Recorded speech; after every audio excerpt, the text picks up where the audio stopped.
I feel like I need to speak up for the earth and for the animals and be their voice, especially on factory farmed food, because that is one of the greatest hell vibrations on the planet. So many people are still supporting that, even in the conscious community. Everything's in its role, in its place, and everything's cycling, and nothing's like resisting that. Just like, oh, it's my time to die now? Let me drop this leaf. And the leaf just like goes and then like nourishes. Right. There's no resistance, and everything's in its own divine accordance and time. Our culture of overconsumption wants to rush the production, and that's what creates the imbalance of the ecosystems, is pumping it filled with steroids. Yeah. And then the plants become dependent. Yeah. And then we're pumping ourselves with things. We're all dependent and addicted to these things too. Yeah, we're all searching for the next high almost.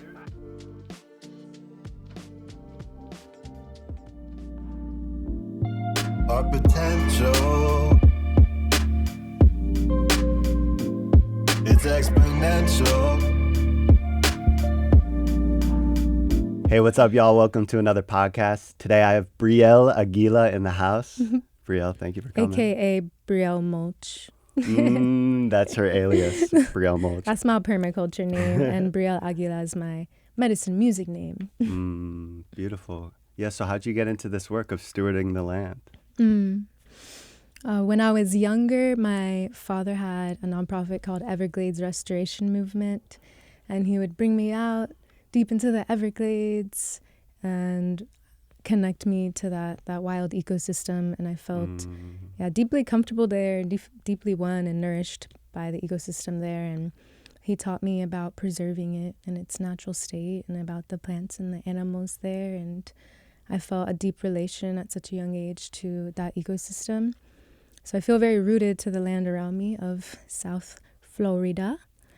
And in college, I went to FIU for sustainability in the environment, a bachelor's, and their side certification was agroecology.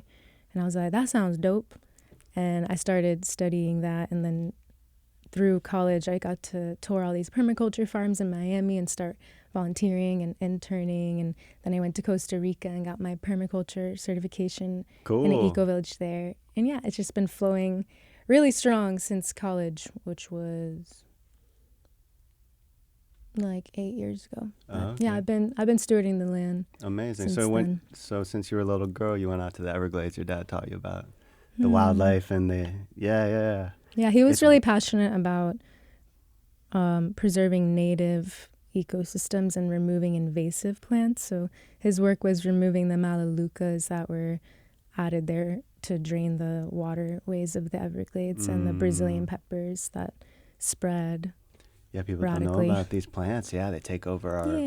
Yeah. For me, like my sacred work is more the food forestry with the native plants, but I don't have that same like angst he has towards invasive plants. I still see them as allies in a way, and I still respect them. I feel like he has a lot of hatred and anger for these plants, but they're just beings that are doing their thing, and humans brought them here. But yeah, cool. I like planting natives too, but also the edible. Right, food forest. So let's, because by the way, you do this work, you're out here, like on the urban grind. like in the garden, but like you do this work. And anyways, where'd you get your PDC? Like, how'd you get into food forests? And like, what lights you up about it? I got my PDC at Punta Mona in Costa Rica, and I lived there for almost a month. Yeah. Punta Mona. Yeah, that's where I like really rewilded myself, my spirit, my body, my energy, because it's off-grid, fully in harmony with the elements and all of relations, and learned about nonviolent communication as well, so social permaculture too, which I really love to teach about, the permaculture principles and how they go into like the land and the bioregion, but also how they help us restore our inner garden and our inner landscape, and how to like spiritually apply the permaculture principles as we do with the land at the same time, because like the inner world's creating the outer world. But yeah, that really changed my life, that permaculture certification in Costa Rica, and now I do my best to spread these teachings everywhere I go through community events as well. Yeah, you're really plugged into the community, yeah? Community made. Yeah, I love it. I love that, by the way. Yeah, you're always having like good people around you and like music gatherings and all that stuff.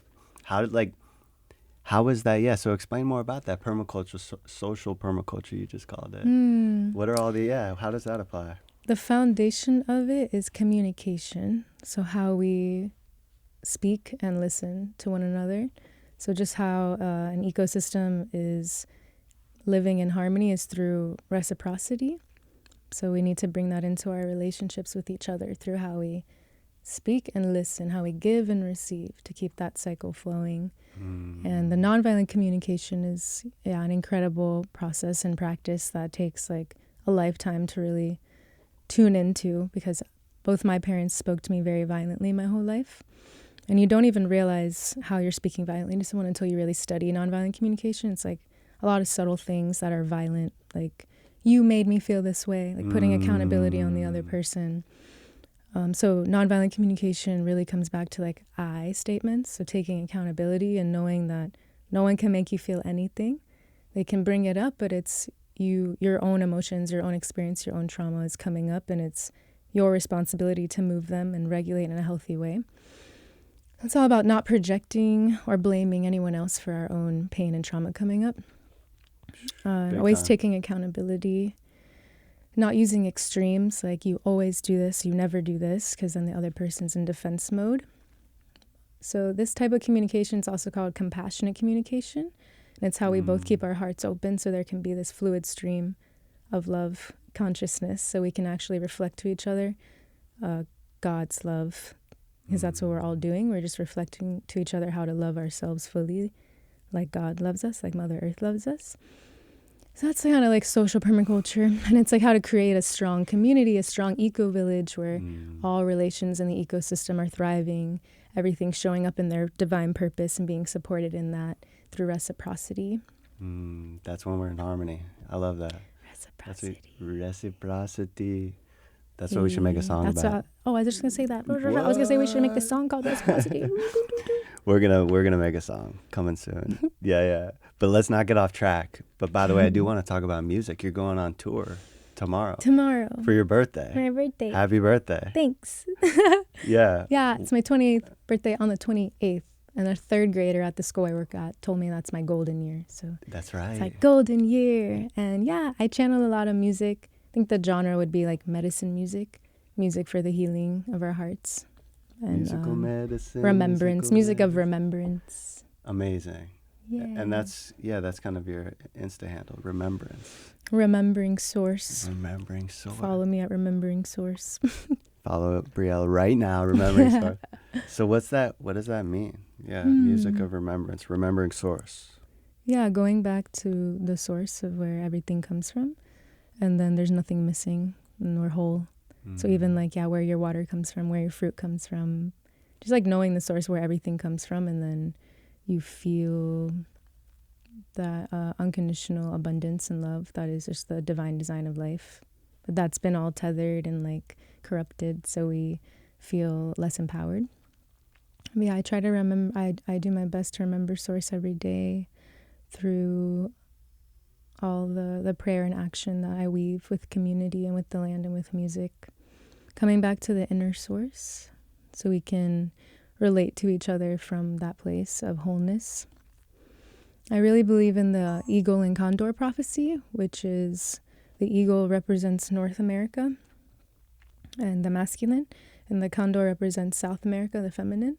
And it's an Incan prophecy that says when the eagle and condor fly together in the sky, the earth will find harmony again, which is uniting the masculine and feminine again, the north and south, like all directions, but really balancing our masculine and feminine energies within, as well as with the inner child. So it's like this wholeness within ourselves. So when we are in a relationship, whether it's a partnership or with our children or community, there's no need to like grasp or try to extract or project. It's like I'm just like already whole here, and like I don't need you to feel whole, but like I'm choosing to dance with you in this moment, but if you go, it's okay. I'm like, I'm not fully there at all, but that's like that's the codes that come through me with the music and with the land, because the land's teaching us that like everything's in its role, in its place, and everything's cycling and nothing's like resisting that. It's just like, oh, it's my time to die now, let me drop this leaf. And the leaf just like goes and then like nourishes. Right. there's no resistance, and everything's in its own divine accordance and time. So I learn a lot from land tending and bring that into the music as well. Yeah. Those teachings. Learn every day from the land, right? All day, every day. Oh. Yeah. That's beautiful. The eagle and when the eagle and the condor are flying together. That's the prophecy. Yeah, that prophecy guides me a lot in all the sacred work that births through me. Tell us about that. Tell us what is your favorite fruit? We're eating fruit today, by the way. Okay. What's your favorite fruit? Oh, fruit. I'm all about fruit. Yeah, I like praise fruit. To me, that is, when I eat fruit from a tree, I really feel God's love more than almost anything. It's so simple. Wow. I feel like that's what we really need to all come back to. There's like so much trying to figure things out and getting so heady. But the simplicity of life is where we find that like deeper breath, and fruit from the tree. I'm addicted. It brings me back to the moment so deeply, in that trust. Like, oh, wow, everything's working out. Like, this makes so much sense. It makes so much sense. Like, it's just like this givingness. Like, you don't even have to take. Like, even a vegetable, like a root, you have to take, or even a leaf you have to take, or an animal's life you have to take. Or for dairy, you're taking its milk, or eggs, you're taking its potential baby. So there's like this taking, and not a lot of people are giving back to, like, when they're harvesting a root, and they're not giving back. When they're harvesting from the animal, they're not honoring that animal and giving back. So there's not like this reciprocity, and this food is coming from this place of extraction and abuse. But fruit from the tree, it's like you don't even have to take it. It just like literally gives itself to you. So we call it like the most karmic free food.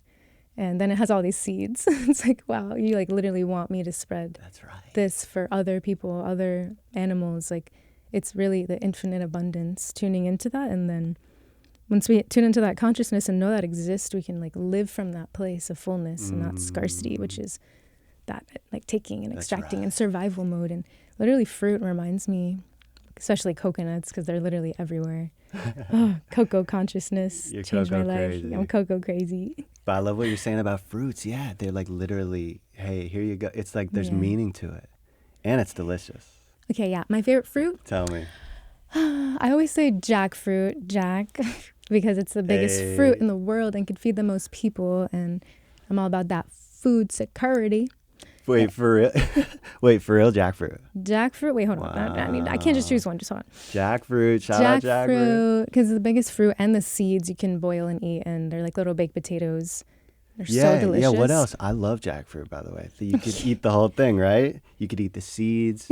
What else do you do with jackfruit? It's high in, what else? It's high in vitamin C. Yeah. It's like, it has a good amount of protein for a fruit. It just has a lot of vitamins and minerals. The tree is also sequestering a lot of carbon compared to like other fruit trees. So it's really good for being like a carbon sink and storing it from the atmosphere. I always tell like all my homies, like, when I die, please make sure I'm planted as a jackfruit tree. Like, please, everyone hear that. If I die with you, just please make sure that happens.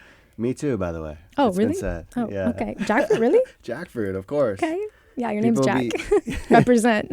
Yeah. Me and Jack planted a jackfruit tree at Riverbend Park. That's right. We guerrilla gardened. Yeah. And then it got mowed over. Allegedly, we planted. Yeah, but that was a lot of fun. But yeah, they mowed it over. That wasn't very nice. But we still keep trying. We persevere. Yeah. That's right. Guerrilla gardening's revolutionary. It's just like gardening without the permission from a human. Like, it's more like permission from Creator and the earth. Like, just gardening in the city at parks and just planting as much as we can. And if it dies, it's okay. Because it's going back, and it's still like our prayers in the land. Guerrilla, you like guerrilla planting? Guerrilla gardening. Me too. Yeah. It's so rebellious. I love it. It feeds my inner teenager. Yeah, totally. It's exhilarating. Yeah. Even when it gets mowed down, it's like, oh, I'm just going to plant again. Yeah, like, but by the way, we want them to, like, people have been guerrilla gardening, or whatever you want to call it, back there for a long time. There's mangoes back there. Yeah, Riverbend, that land is calling for fruit trees for sure. Yeah. We'll do more. Anyways, also my favorite fruit is atamoya. That whole family. The whole family, sour sop, sugar apple, atamoya, but atamoya. Atamoya hits specifically. Hits deep. Yeah. It's a little more pleasurable than jackfruit, but I still choose jackfruit just because it's the biggest fruit in the world and can feed the most people. Yeah. Yeah, you want to talk about jackfruit? Yeah, what do we have here? You've had... You say it. All right, yeah, I did bring it. It is caimito. So green caimito. The green star apple. I've only had the purple. Yes, there's purple and there's green. I'm sure there's a bunch of other varieties. Or it's Take a star bite. apple, they call it. So it's something you get in Costa Rica. They're like selling it off the side of the road. Thanks. And Thank where'd you you. get this one from? This was from Paul. Shout out Paul and this and Fruitful Trees. Yeah, Hey, I met him so long ago. I haven't seen him so long. He's great. Thank you, Paul.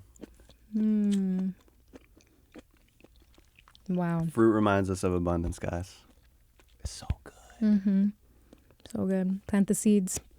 It The reminds greatest us. currency is the current seed. I like that. Yeah, that's on my permaculture song. It's called Permanent Culture. Let's go. So, yeah, let's talk about music. Yeah, again. You just had, I don't know when this is coming out, but hopefully, support Brielle's tour.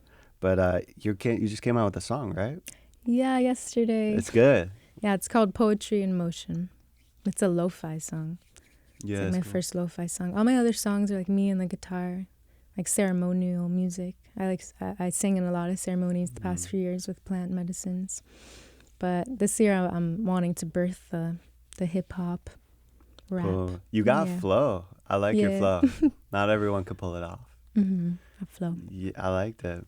So that was your first one that wasn't just like raw acoustic ceremony. Yeah, the beats. Gotcha. Because I Cool. feel like that's kind of like really what the new ancestral earth needs is like to get lit and bumping, but like with the conscious lyrics and conscious codes. With the conscious codes. Yeah. Do you feel like you're channeling when you're up there and making music? Yeah, completely. Yeah, it's like I'm not really in my mind. It's just coming through.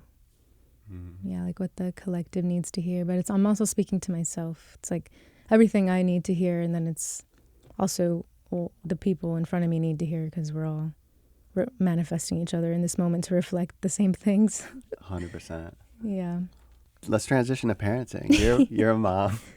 Mom. Yeah, shout out Shiloh. Your little one.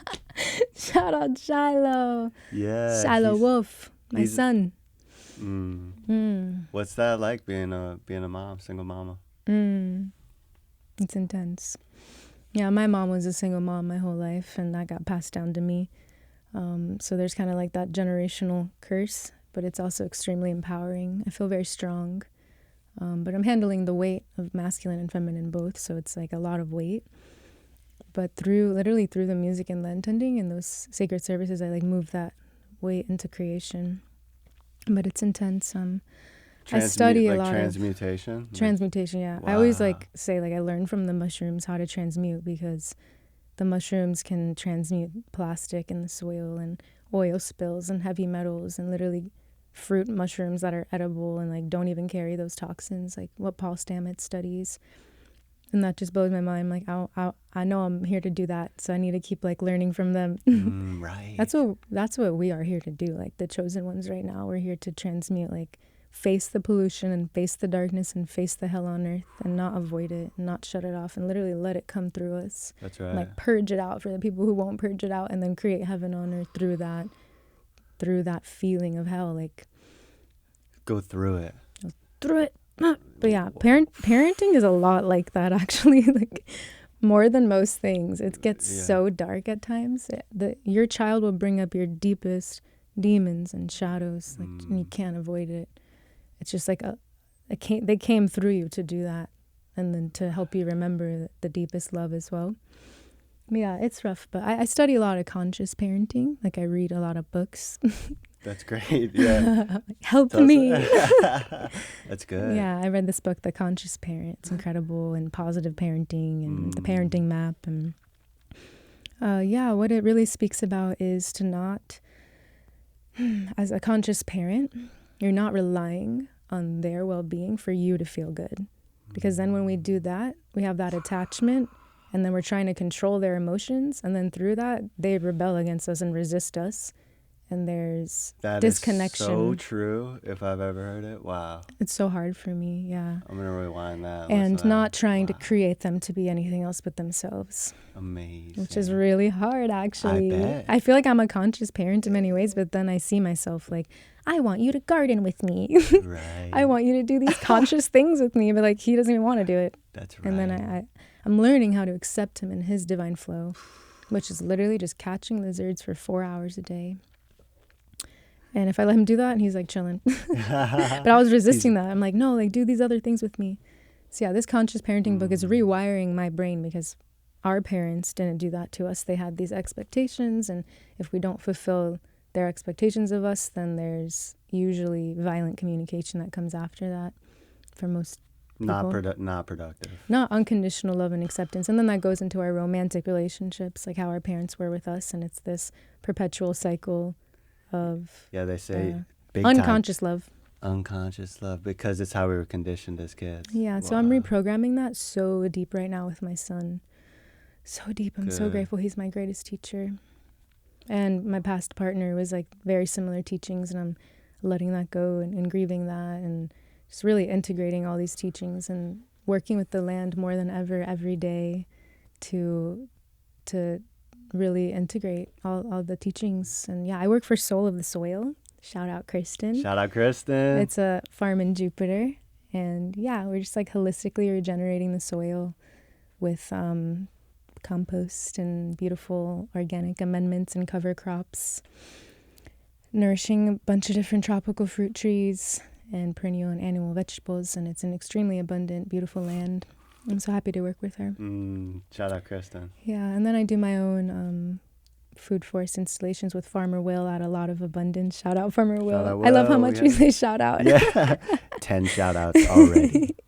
Gotta shout out the tribe. Community, right? Yeah, so I've been doing like a garden installation every week, like copying you. I'm learning from you. Oh my goodness, thanks. I'm inspired by you. Thanks, yeah. I do see you and Will like a lot, like me a few years back, you know? Mm-hmm. We're like, Jack's the one to look up to. Let's learn from Jack. Yeah, we're all still learning, right? Yeah. You have a lot of organization. I think that's what we really need to learn, your structure. Yeah. And I'm blessed people taught me that, right? Because I'm like you guys, I am. Let's just get after it. I could be out there for 14 hours. You can't stop me. And then I realized I do need to slow down. Mm-hmm. That's hard for me. And yeah, I'm the same. I'm like, yeah. That's a really big teaching right now, is how to slow down and rest. It's like really hard for me. Yeah, I can see it. Yeah, you were telling me. Go. It feels so fulfilling to do this all, but I'm crashing and burning. So yeah, like the earth, she works in seasons. Like in South Florida, we don't have like that winter. So I think that's kind of like a vibration in South Florida of this like hustle culture. Like I think you're right. Like a perpetual summer. Interesting. Yeah, I've never been through a true winter. So I think I haven't fully gone into that like full hibernation. Mama bear hibernation. Yeah, it's hard for me to just do nothing. I'm the same. I want to take action. Oh, tropical fruit season, cool. Oh, veggie season, it's like planted up. That makes sense. But yeah, anyways, we got to be organized. You guys got to get organized. We do more gardens. Yeah, we'd love to help you. I would love team that. up. I would love that. Collaboration. Yeah. We need help down in Boca Del Rey. So. Yeah, I got you. So you mentioned permaculture principles briefly. What can you explain the permaculture principles to us? Because what is permaculture? Yeah. So permaculture represents permanent culture. It's not, it used to be permanent agriculture, but it's changed to permanent culture, which is basically a regenerative way of life. So it's permanent. It's not going to go extinct. It's not going to run out because the resources are all nourishing each other. Regenerative. It doesn't have to come from an outside source or lead to an outside source. It's a closed loop system where nothing's going to waste. Therefore, it's eternal. Okay, so it's a resilient, regenerative system that feeds itself. Yeah. So that's food forestry, like the 7 layers of the food forest. They're all helping each other grow. They all have their own ways of growing, and they grow in harmony with each other and help the plants become more resilient to pests, and the ground's being covered so they don't need fertilizer because the microbes are healthy. So the 7 layers is like a beautiful example of how like one person can be like a vine, and one person can be like a tree, and one person can be the ground cover like in a community, and they're all necessary and perfect and beautiful, and they all like produce more abundantly. Because our current culture, sorry to interrupt you. Yeah, you're right. The 7 layers of the food forest. Our current culture promotes one of those layers, like sod or like palms, the canopy or whatever, the palm layer. So it's like it's important to like realize the rest of them and encourage them, and right in our space. So that's what you're talking about. Permaculture is like, it's a style of growing, but it relates in so many other ways, right? So yeah, there's 3 core ethics to permaculture in the design module, and that's earth care, people care, and fair share are like the 3 core principles. Earth care, people care, and fair share. And then there's 12 principles, which are like my Bible. And I won't go over all 12, but each one goes into how to work with your land or your homestead, where, you know, you're self-resilient. And then each one, I also like to teach about how it goes within ourselves, like our spiritual awareness. But I just love that the first permaculture principle is observe and interact. So before you start to tend to land, just sit with the land and observe the animals that are already there, observe the elder trees that are already there, observe even over time, you know, like the weather and the seasons over time, where the sun hits different parts of the land, where the water drains in different parts of the land, and even the spirits and the ancestors that have been on that land, and to connect first and ask permission and make an offering. But like what that means within ourselves, like to observe and interact, like before we start to do anything, like to be the observer of life, like that seat of awareness where life is like filled with paradoxes. Like everything's like a paradox. There's extreme highs and lows all the time to everything, but the observer is like that middle way, like seeing it all and like being aware of it and not dissociating, but not being pulled by it. And that's what like everything in nature is doing, just like observing each other. And really, humans, we need meditation to be able to do that. That's what it is for us. And slowness and stillness. And I'm like, observe remembering that. Where and then interact from that place of observing. Right. Then we make decisions and take action. That's so, the first principle. Incredible. Wow. And then there's 11 more, and each one just like, this hits so deep. So that first principle, guys, is observe and interact, you said? Yeah. It's so real. Thank you. Yeah, and we have to observe ourselves. Where are we at before we can even know what to do? Yeah. Right? It's so simple. But there's like, so many amazing principles. Yeah. It's a whole other... We can go deep into that. But. We could. By the way, I just wanted to mention this story real quick. I was down in Boca today. I believe, Boca Bath and Tennis. You know, right there, and, you know, right off 95, HOA community, all this stuff. It was this client that hit me up a couple years ago who wanted help. He planted this beautiful, like, secret garden style type garden. Beautiful, in this little community. And he just hits me up out of the blue. He's like, someone hits me up out of the blue to get a garden design phone call. Hey, I just bought a home from Ryan, from this client. And, you know, it's been years since I've been over there. It's like, and I need help, like, making sense of it. Can you come help me, like, look at the plants, see what I got? I'm like, sure. And, you know, I didn't know what I'd end up seeing. She's like, there's weeds coming and stuff. And it was beautiful, by the way. I was like, there's so much potential here. He planted coffee and all beautiful mangoes and mulberries, and she was starting to like listen to my feedback, like what I should do. Oh, maybe you want to get some of those weeds. They get out of control, but like leave some of those are good, and taste this. And it was a lot of fun. And then by the end of it, she's like, wait, so should I just like get rid of all these? And I started to think, I'm like, no, it's good to take action on all this, but also some of this stuff's good. Like observe, like I wouldn't get rid of it until we taste the fruit and try. Give it time. Give it time. Yeah, that's another permaculture principle. Slow and small solutions. But like, I love how she was being proactive, but you're right.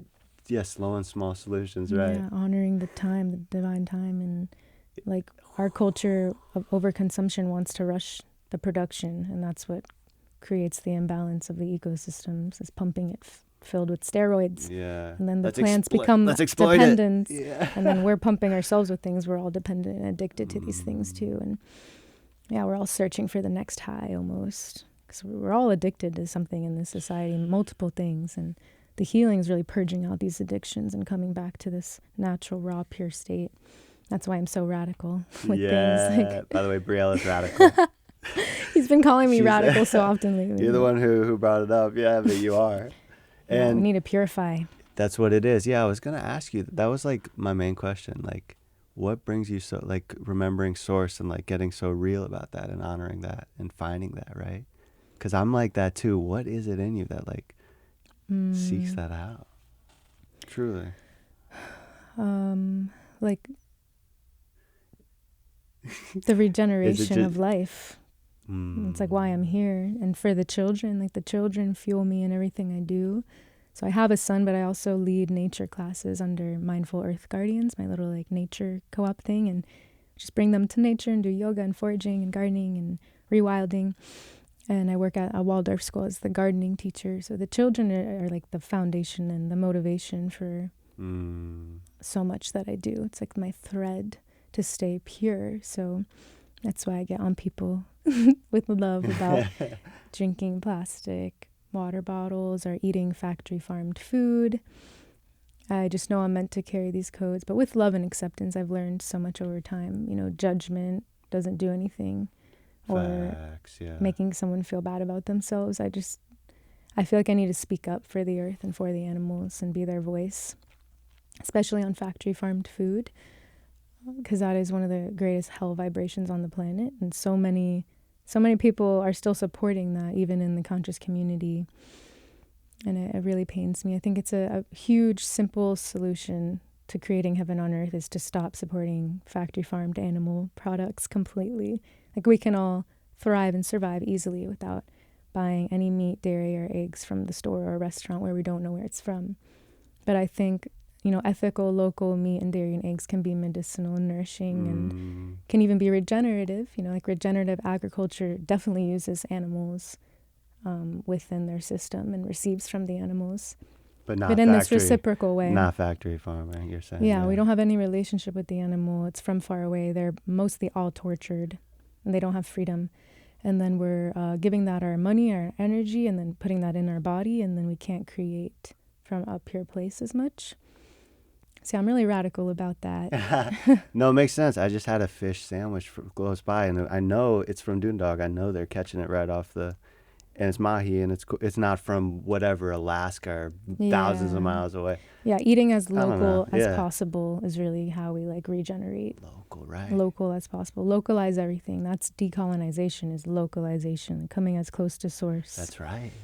It's decentralizing. So I also love the foraging, you know, like teaching about the foraging, like what's wild and native just grows around us naturally in abundance, and the medicine and food that's around us without even having to plant it. The animals and God planted it and it's just there around us. And like, what are some of those? Oh, eat something wild every day. Yeah. Tune into that web around us.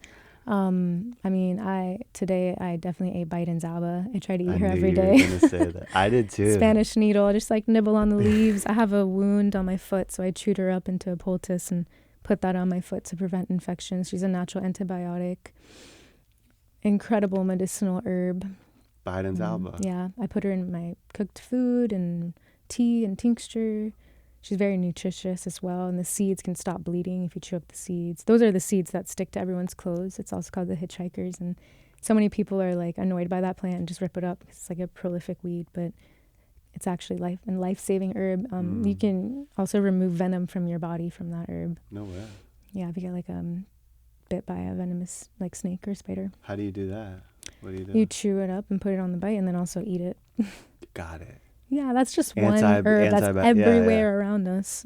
It's everywhere. I eat sour grass a lot. Wood sorrel. Yeah. I love cocoa plum. I've been eating a lot of cocoa plums lately, and cocoa plum also has an edible nut in the middle, and it's a very anti-cancerous fruit. The leaves and tea are also anti-cancerous, and the fruit and the nut also have a lot of healthy fats. That's a native shrub that grows around us everywhere. I eat beautyberry. Yeah, I love eating the wild food. Me too. Yeah, but also spreading the seeds, you know, like when we can, when we're going to eat something, like doing our best to spread the seeds to give back to it. Yeah. And yeah, amazing. By the way, you just mentioned like the best example. We just got into natives and all this stuff, but thank you for saying that. Like, you're radical and pure and all those things for the next generation. Like, you think Shiloh, like, that's such an important take. That was like, you went right to Mindful Earth Guardian, which is like, that is what it's about. Like, if we want our children to enjoy a planet like we would want, a better planet than we have now. Yeah, we want it to be more clean, more pure. So we're not just going for sustainability. That's what my bachelor's is in, but it's like, I don't even represent that word, because that's just sustaining what's here. We need regeneration, which is better than what we have now. Cleaner water, more rich soil. It's like every day taking that action. I love Bob Marley's quote, like, Satan doesn't take a day off, so why should I? But also I do need to rest more. You're a doer. I could relate, by the way. Yeah, today. I think for me, I like find the rest in the breath, taking deeper breaths and like meditating and feeling like I'm resting while I'm working, like learning that art. Yes. But also, it's so important to have a daily yoga and meditation practice right now with like, there's so much chaotic energy and war happening and really a lot of pain happening on the planet. And I feel as a collective, it's really important we have a daily practice that brings us to our center and coming out into the world from that place. Like yoga, meditation, stillness. Yeah. Meditation. Yeah. Speaking of, let's breathe. Yeah, everybody breathe. Yeah.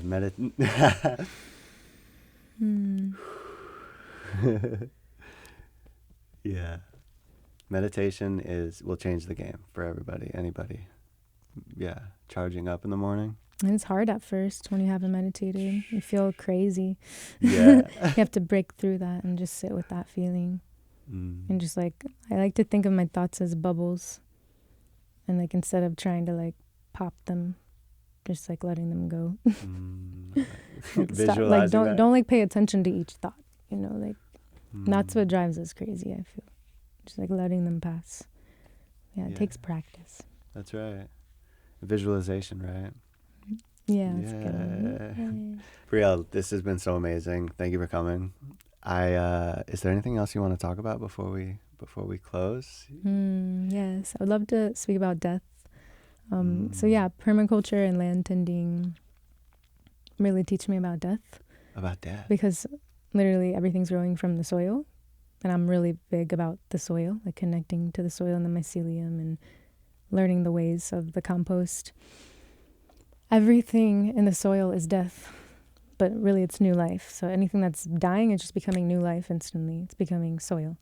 But like soil is just a bunch of decaying matter. Right, dead plants. Dead animals and dead plants and even death from our body, like manure. So like life is just fueled by death. And literally like the cycles, like the leaves falling, the trees falling, the plants dying, like has to happen for the next ones to grow. And it sounds so simple, but when we really like watch that happen and like take that in, like we as a people are resisting death. It seems to me, in my personal opinion, why there's so much addiction and disconnection, even though we're definitely rising out of that. Like I see the rising out of that, but we're coming from this place of resisting death, resisting change, because we haven't had the tools to learn how to grieve. We haven't had those sacred containers to learn how to grieve and to learn how to honor death. So that's just like a huge thing I'm really tuning into lately, is allowing ourselves to die over and over and over again before we physically die.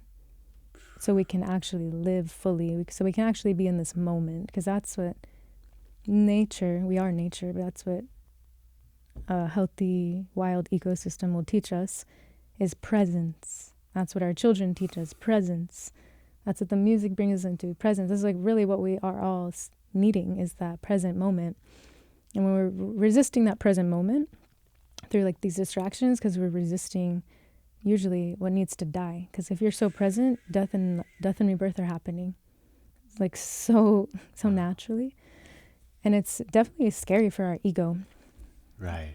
Yeah, but I learn a lot about death from composting and the soil and learning how to honor it, and every day reminding myself to surrender to what I need to grieve and let go of and let die, so I can be fully here, fully alive, and fully regenerated within. But it definitely, there's a lot of fear. There's like a lot of layers of fear there that I'm working through.